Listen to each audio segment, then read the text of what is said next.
कोलकाता की RG Kar medical college की दिल दहला देने वाला घटना से फिर से निर्भया की याद दिला दी। फिर से भारत की एक बेटी के साथ एक दरिंदे ने घिनौना अपराध किया। आरजीकर हॉस्पिटल की एक 31 साल की लेडी डॉक्टर दिन भर काम करने के बाद तीसरे फ्लोर पर रात को सेमिनार हॉल में आराम कर रही थी। उन्हें क्या पता था उसी रात बंगाल की वो बेटी के साथ क्या होने वाला है। हाँ दोस्तों, आप सुन के सिहर उठेंगे कि उस रात उन लेडी डॉक्टर को कितने बेरहमी से रेप और हत्या कर दी गई। इसी महीने 9 तारीख को वो लेडी डॉक्टर दिन भर काम करने के बाद तीसरे माले पर सेमिनार हॉल में आराम करने गई थी। हॉस्पिटल में हर वक्त चहल पहल रहती है, पर उस लेडी डॉक्टर सेमिनार हॉल में थी या घर चली गई थी, इसका किसी को ध्यान नहीं था। सुबह 10 बजे जब कोई वार्ड बॉय सेमिनार हॉल के दरवाज़ा खोल के घुसा तो देखा डॉक्टर खून से लथपथ थी और उनके कपड़े का नीचे का हिस्सा नहीं था। वो वार्ड बॉय चीखते हुए बाहर आया तो फिर सबको मालूम पड़ा वो हॉस्पिटल में ही थी, इसलिए सब डॉक्टर लोग आए, उसको कपड़ा से ढाका गया। तब तक वो मर चुकी थी, सारे शरीर पर चोट के निशान थी। तुरंत बाद ही उनके परिवार को खबर दिया जाता है। शुरुआती छानबीन में पुलिस को पता चलता है कि उनके साथ दुष्कर्म और हत्या हुई है। पुलिस सीसीटीवी खंगालती है और जिसने रात को उस हॉल पर प्रवेश किया था वो सबको बुलाया जाता है, जिसमें एक सिविक वॉलंटियर भी शामिल था। पहले तो सभी लोग अस्वीकार करते हैं, बाद में उस हॉल में पुलिस को एक ब्लूटूथ हेडफोन मिलती है और सीसीटीवी में दिखाता है कि सिविक वॉलंटियर के कान में वो सफ़ेद ब्लूटूथ हेडफोन है।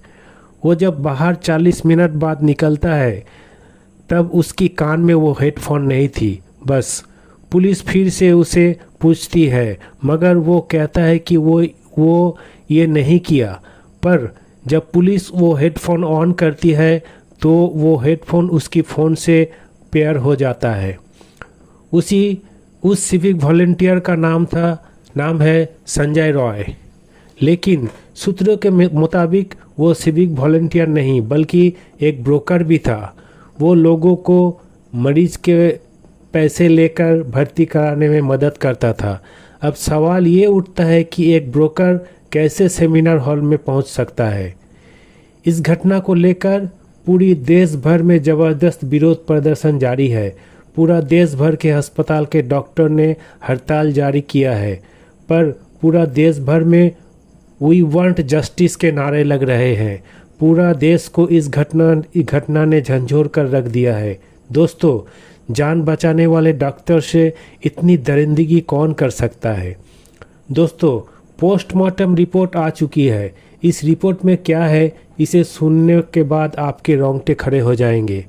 आप सोचने पर मजबूर हो जाएंगे कि आदमी इतनी हैवानियत कैसे कर सकता है।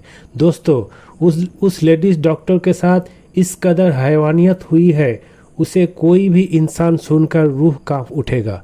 पोस्टमार्टम रिपोर्ट में बोला गया है कि उस डॉक्टर की प्राइवेट पार्ट में बहुत गहरी चोट थी। गर्दन की हड्डी टूटी हुई थी, इसीलिए वो बेचारी चिल्ला भी नहीं पाई। मुंह से भी खून निकल रहा था। पोस्टमार्टम रिपोर्ट के अनुसार दरिंदे ने पीड़िता को दो बार गला घोटा था। इतनी ही नहीं, पीड़िता के होठ पर भी पेट पर भी चोट के निशान थे और चेहरे भी नाखून से खरोचे गए थे। आंखों से भी खून निकल रहे थे। शरीर के हर जगह गहरी चोट के निशान है। दोस्तों, आप लोग ही बताइए, कोई इतनी दरिंदगी कैसे कर सकता है।